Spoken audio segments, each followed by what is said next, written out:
So, hello Melbourne, hello Australia, this is Willi Grimm.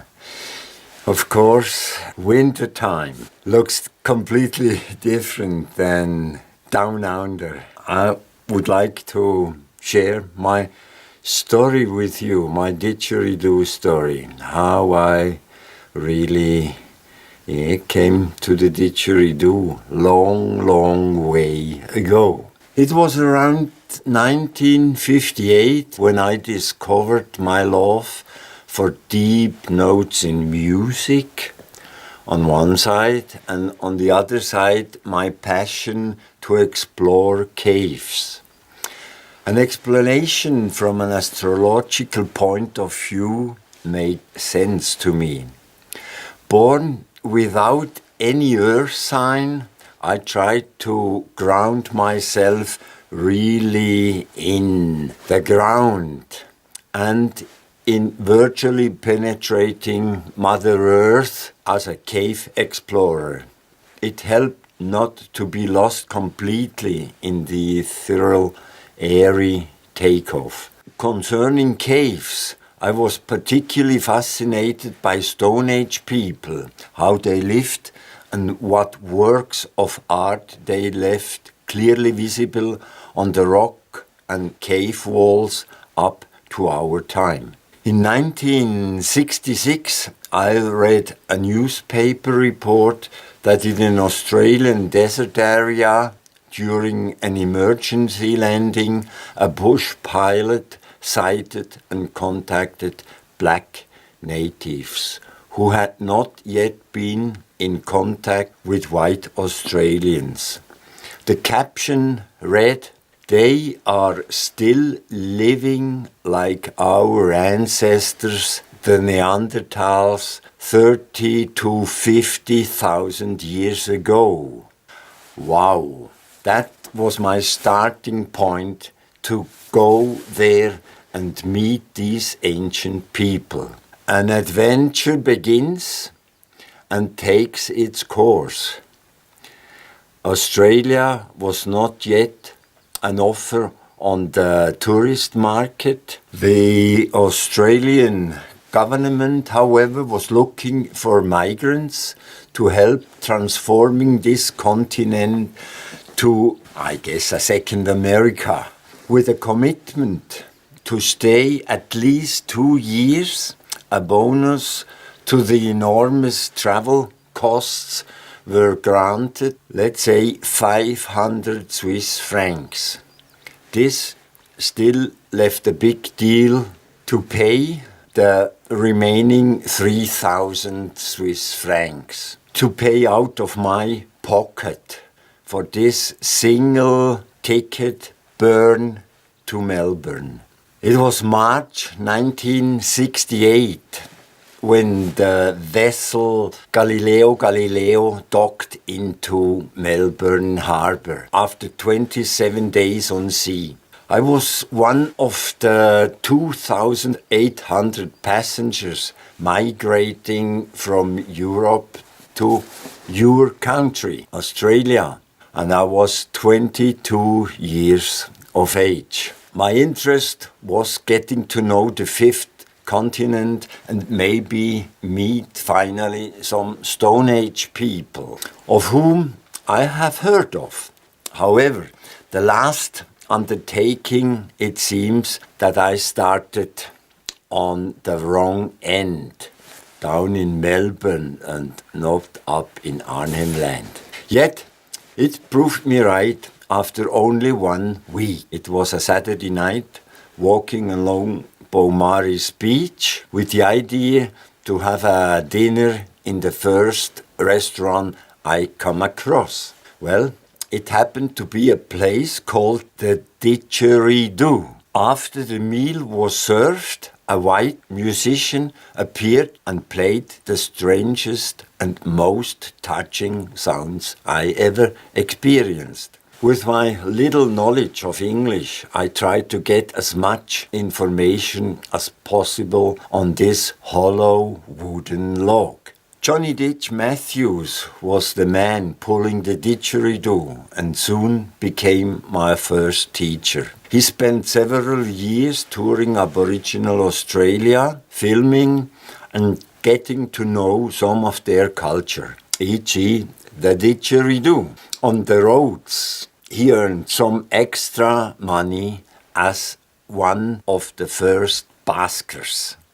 During my 3-year stay in Australia, not much interest was about from the white Australian population towards black Australia and their culture, let alone, say, the didgeridoo. Amongst the fans were Brian Clark, Sergio Di Pieri, and the showman and entertainer Rolf Harris, whom I got to know during this time in Melbourne. The best contact, however, was Trevor A. Jones, who at this time was the chairman of the Department of Music at Monash University in Melbourne. He conducted extensive studies on the Arnhem Land didgeridoo playing and techniques and uses.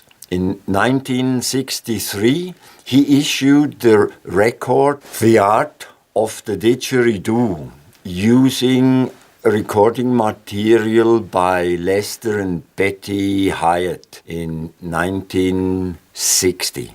The right end is the top end to experience Aboriginal culture. And in June 1969, my Vanguard station wagon was fully equipped and ready to part Victoria, heading via Adelaide, Alice Springs to Darwin. A more than blessed happening was to meet Bob Cross at the Darwin Fair. He supervised a shop selling Aboriginal handcraft. After an hour and an interesting chat, he proposed to visit him in Maningrida, where he was working in central Arnhem Land. The track leading to this settlement only opened some years ago, and as a result of the increasing bauxite and timber industry. 400 miles east of Darwin, stone country, mangroves,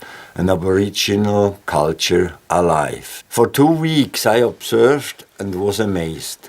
Preparation for an initiation ceremony was in progress, and also Yolnu people were getting excited. Going bush with the Aborigines and the area of Cadell River crossing, we encountered numerous rock and cave paintings they showed us, some of which we happened to be the first and white spectators. A very strong feeling to share a similar sensation as the astronauts who, at the very same time, in the very same year, set foot on the moon for the first time. It was here in Maningrida where I could obtain some very, very good didgeridoos.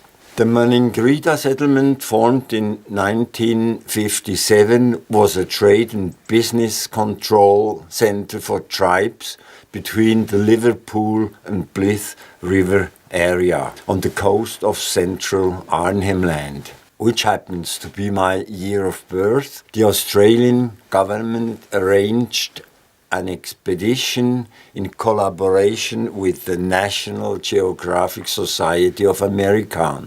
Leading the expedition were the ethnologists Charles P. Mountford and William E. Harney, an authority on Aboriginal life. Shortly after the publication of their report, the functionaries of the Methodist and Protestant missions arrived and tried to propagate their religious belief during just over a decade. These endeavors were abandoned but did not fail to leave their traces. Maningrida is the homeland of the Gunawichi tribe, although few still live there. Most moved westwards towards Darwin or were forcibly relocated. The current Aboriginal population is composed of the Burera, Nakara, Gongaronya, Gunwinku and Commonwealth tribes. Maningrida is also the home of our host Bob Cross, who familiarized us with the local people and their everyday life. During the day, for example, we watched as George Nulumba Milpru, a Canal Pingu man, stripped huge pieces of bark for his paintings, cut them by hand and laid them out, weighted by stones to dry. Some of them were then passed on to the chief elder Mike Mangani, a Jinang man, who we were allowed to watch to the next step in the process. Mike sat in the shade of his branch and corrugated iron atelier and rubbed the ochre together with the plant juice to provide the medium for decorating the bark in the traditional way with symbols and designs. My favorite time was the period after sunset and into the night to watch Aborigine people. Bob told us that preparations were underway for the circumcision ritual of 3 boys in a few weeks' time. There were small fires all over the place, and a didgeridoo drone was always accompaniment to Bilmas and the didgeridoo drone. A lot of singing was going on.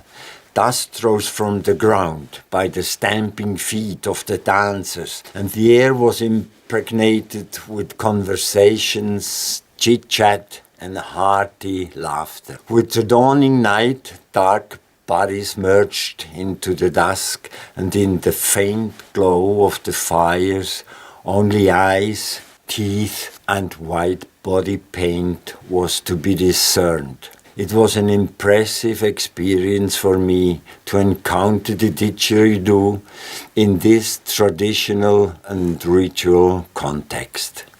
It was August 8 in 1969 when we were sitting in the airplane again, bringing us back to Darwin. We were leaving a bit of a paradise behind us.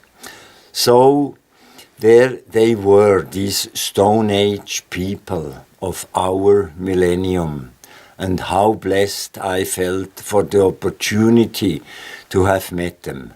Nevertheless, the experience also left a bitter aftertaste. As a white fellow, and especially as a Swiss, I was painfully aware of an indirect responsibility for the destruction of this ideal. The Nabalco company, 70% owned by Alu-Swiss, the Swiss aluminium concern, was bulldozing enormous tracts of land at the rate of 120 hectares a year in order to extract the mineral base for aluminium. Just outside of Arnhem Land Reserve lies today Kakadu National Park, where uranium ore is mined. Other large areas of the forests have been sold for a song to Asian timber companies. Will the Aborigines ever get their proper share of it? Officially, the ownership for East Arnhem Land was returned to them in 1976. Back in Darwin, it was a difficult task fitting all our souvenirs of Arnhem Land into our car. We managed it though, somehow, and set off on to the next leg of the journey down along Stuart Highway, and then eastwards with the Barclay Highway to Tennant Creek. In Camooweal, we visited the caves at Norani, and shortly afterwards took the turnoff to Cloncurry and then north until we reached Normanton in the Gulf of Carpentaria. The roads were unsurfaced, of course, and by the time we finished these 900 kilometers to Cairns, we were pretty shaken. At the time, Kuranda was just the name of a place on the map and not yet identically with David Hudson's Chapukai Dance Theatre. We had now, unfortunately, left the outback behind. Our intention to drive through Cooktown and then as far as possible up onto the northernmost nook of Australia was foiled because of heavy rainfall and poor roads. Nevertheless, we enjoyed the drive along the highway down east coast, admiring the impressive scenery and views of the open sea. On Friday, 12th of September in 1969, we were back in Melbourne. A year and a half have passed. Time for the next part of the adventure. The journey back over the big pond, the Pacific Ocean, back to Switzerland. We had decided to go back to our native country. I had 8 didgeridoos, 800 slides and countless impressions in my baggage, and the longing to share them with so many Swiss people as I could. The ports en route were Melbourne, Sydney, Auckland, Fiji, Acapulco. Here we left the boat with a rucksack and spent the next 4 months crossing Mexico, US and Canada. And then went back to Florida, where we boarded the same ship again, which would finally carry us to Rotterdam. In the meantime, the ship had cruised right round the globe again. Then on via car to Switzerland by the way of Germany. Village followed by village, and how cramped everything suddenly felt compared to Australia. June 1971, back in Bern. Filled with enthusiasm, at the time with little interest from Europeans in hearing details of Aboriginal culture, let's say from an instrument called the didgeridoo. This bit holding slideshows in schools, writing articles for newspapers and magazines, and generally propagating and demonstrating the didgeridoo, there was little response. An approach to the Professor Termite at the University of Bern and my suggestion to the Australian consulate that I could enhance their public events with a didgeridoo performance met completely negative reaction.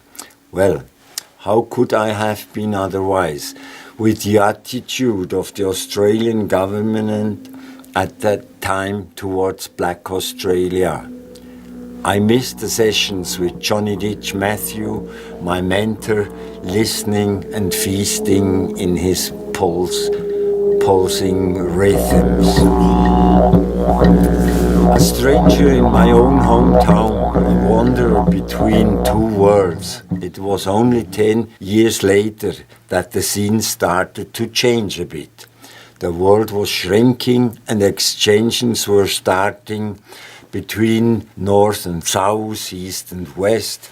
Musicians started to talk about overtones and circular breathing. Natural healers and therapists for chakras and meridians popped up. Against the backdrop of booming high-tech euphoria, the counterbalance was becoming evident.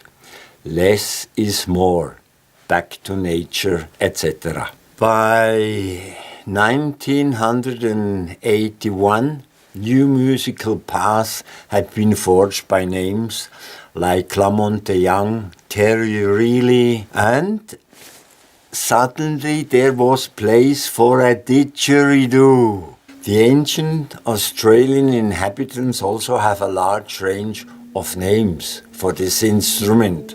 Ichi, Yidaki, Shiraki, Malik, Nagu, Heruga, Ilpira, Rawi, or just Bamboo. The books Durch Musik zum Selbst, Finding Yourself Through Music by Peter Michael Hummel in 1980, Joachim Ernst Behrens Nadabrahma, The World is Sound, and John Diamond's Life Energy in Music in 84 helped me to get a new perspective on such music as is played in traditional way by Aborigines. I began to hear of proud new didgeridoo owners. Some of them showed up and proved they even knew how to play. I then experienced in a chronological order how the didgeridoo scene evolved in Europe. 1982, Stephen MacDonald played on the cassette the Didjeridoo for a Shamanic Journey. In 1983, Charlie McMahon formed the Gondwanaland Project and released the cassette Terra Incognita. 1984, following his book, John Diamond published a cassette with a spoken dialogue with American musician Stuart Dempster, supplemented with a very long didgeridoo solo. 1985, two foreign musicians who also used the didgeridoo appeared in Switzerland. The Finn Lori Nikop on the 30th of June at the Gurten Festival, and on the 5th of November, the Italian musician and harmonic singer Roberto Laneri in Basel. From then on, I could add new names to my list every year. 1986, I heard of Ron Nagorka from Tasmania, who mixed didgeridoo with sounds from the nature and marketed his own cassettes. Also Jim Wafer, a sound therapist living in New Zealand, but was actually a healer from Gambia and Great Britain, and a half of the duo of Electric Dreamtime with Alan Eskenazi. It was also in this year that I met my musician mate Gerard Wittmer, with whom I was formed the duo Naturton, Natural Sound, and he performs the Slovakian Fujara shepherd's flute. Very, very interesting. You have to listen to some of our songs. 1987, it was Peter Kay from Cairns who put up what I guess one of the first tutorials on a cassette with a booklet, play and enjoy the didgeridoo of the Australian Aboriginal. 1988 brought Lights in a Fat City from Stephen Kent, a quantum jump in European music didge scene. I got in contact with all of these musicians. We had at least one thing in common. It was the didgeridoo.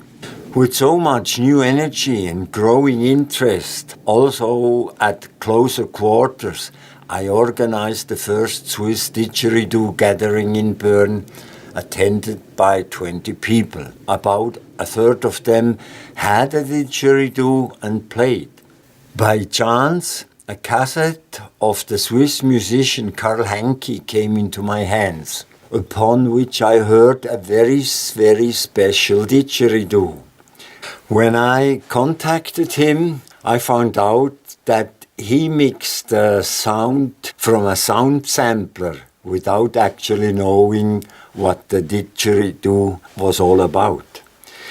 In 1989, in the course of the growing ethno and world music scene, Rüdiger Oppermann organized the third World of Sound Festival in Freiburg, Germany, where probably the first Aboriginal didgeridoo player performed also. Trevor Parfitt of the Midar Aboriginal Theatre was meant to play, but was replaced by Shane Abdullah Scrub. The German Klaus Burger performed, and the young Aborigine Richard Wally played with the East Berlin Philharmonics.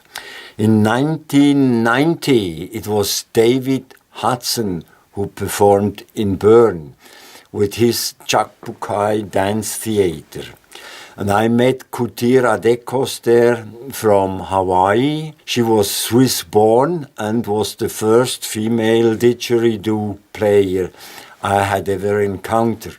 The Settimana Australia in Italia, the Australian Week in Italy, took place in Vicenza, graced by the Bungul dancers from Arnhem Land. I also played at the festival with Naturton. I must admit, I had more stage fright than usual, and I couldn't resist asking Bungul's Didge player William Norman Oman how he felt about me playing his instrument as a white man. However, he didn't have any problems with that and even asked me if he could try my stick. And when he had done so, commented, "Well, not a bad pull, mate." At the concert in Bern, I met David Hopkinson from Ireland, a fascinating wind instrument and bodhran player, with a collection of over 200 different flutes, horns and bamboo instruments. Then the first Didgeridoo CDs appeared. Initiation from Phil Thornton, featuring Stephen Craig on the didgeridoo, Baka from Graham Wicks from Outback, and Birds in a Jungle from Big Tribal Heart. 1992, Yothu Indi was an act at the Gurten Festival in Bern, and I met the German Kailash, who had been playing for at least 10 years. Frank Köstler from Germany, Jem Fryer, a Basque from Great Britain, and Gary Thomas presented as the Australian Didgeman, giving his first concerts and workshops in Switzerland and Germany. 1993 was a milestone in the history of the didgeridoo. Dirk Schellberg's book, The Didgeridoo, Origin and Playing Techniques, was being published. As I considered of writing something similar, but never actually did, I contacted him, and it was a great opportunity to find his books in the bookshop. As I congratulated Dirk on his book, we exchanged personal notes and realized that we had similar experiences. The idea of a new edition to incorporate my knowledge was born immediately. In 1994, there was a Uhuru festival in Switzerland, and the confirmation of the booming popularity of the didgeridoo, which continues until today. 1995 brought the Australian Summer Night Experience, the fascinating music of Aborigines, to the casino in Zug, Switzerland, featuring artists like Joe Gaia, Kev Kermode, George Jalangya, and Bruce Lila of the Warumpi Band. Another German book was published, Yidaki, faszinierendes Instrument aus der Traumzeit. The same year, Yothu Yindi returned for a concert to Bern. At the Karlstor railway station in Heidelberg was the Australian Culture Festival announced, and amongst the musicians were Mark Atkins and Janawiri Jiparka. Gary Thomas, Philip Cunningham, Nature Tone, Stephen Kent, and Kailash organized a Didjeridu-Festival in Switzerland, the heart of Europe, on the Schwalbenalb. Although not all of the promised Aboriginal artists appeared, program was full and impressive. Mark Hadsons and Janawiri Chiparka came, Sasha Shihiri, Gary Thomas, Philip Cunningham, John von Mosa, Alistair Black, Stephen Kent, Phil Perris, Rob Mantz, Ron Sperber, Tsai Rung, quite a number of didgeridoo players. Just released in time for this weekend was the CD Didjeridu, Alphorn and Company, produced by myself and Max Regli. The tracks are from 13 Swiss Didge players and Peter Kaup founded in the same year the Outdoor Didgeridoo Club in Basel. Year by year, there are more Didjeridu festivals on throughout Europe, and the same applies to issuing of CDs. Few years ago, it was possible for me to buy every new issued CD, but nowadays I just had to give up. I had to give up because there were too many coming onto the market. The content sometimes leaves much to be desired. 1997 was the year that I got myself a computer with access to the World Wide Web. All sorts of new possibilities appeared. The networking grew immensely. A major breakthrough was done by the Didjeridu Dreamtime W3 server. For example, it was the site from the Mills Education Department, the home of the American Didgeridoo community. Unfortunately, for many years already out of order. Today, it's maybe best replaced by the German Didgeridoo site ddml.org. The year 2000 marked the closing of a circle for me. In February, I was asked by a hotel manager to make a didgeridoo presentation for an Australian week in his establishment. Although we had arranged that it would happen after everyone had finished eating, I was suddenly asked to play during the main course. At first I was reluctantly, but then I remembered how exactly 32 years before I first met the Didge in a similar situation at the Didgeridoo restaurant in Beaumaris, Australia. I was touched and grasped the opportunity to show my gratitude to Johnny Didge and the Aborigines. Somehow this experience lingered in my thoughts for weeks afterwards, and in the end, although I hadn't had any contact with John for 11 years, I decided I had to share it with him. But the telephone calls from John's brother came beforehand. He informed me that John was going to die. I was so happy to still have the chance to talk to John via telephone, to thank him for everything we had experienced with the Didgeridoo together.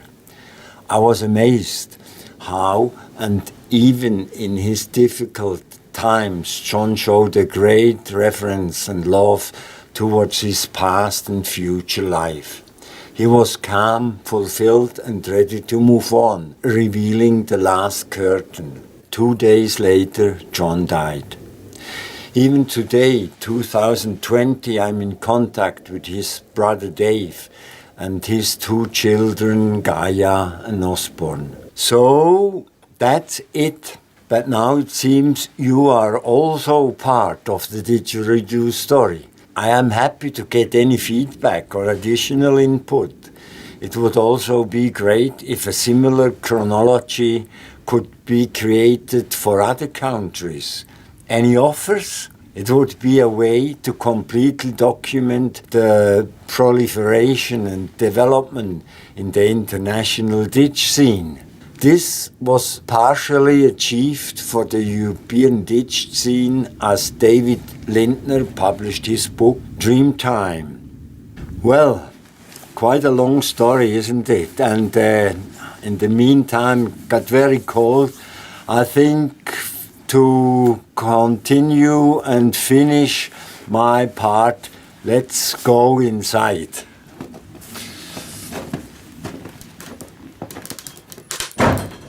Oh. It is so bloody cold outside, and it's quite cozy to sit here on the fire to tell you another interesting part from Switzerland. It's kind of a beginning of our national festival. It was way back in 1988 when I called for the first Didgeridoo gathering. Not many people showed up, but we had about 20-25 interested, and so we thought, well, let's do it again. And in the year 1996 and the following years, 3 more gatherings took place. Organizer were the Didge players Olivier Balmer and Jörg Fava. Well, encouraged by these 3 events, an association was founded called the Didjeridu. And we also became support from nobody less than David Hudson. It was he who drew the little Didgeman in our logo. After the usual initial difficulties for such an association, one of the most popular festivals in Europe flourished until 2007. Then the association was disbanded.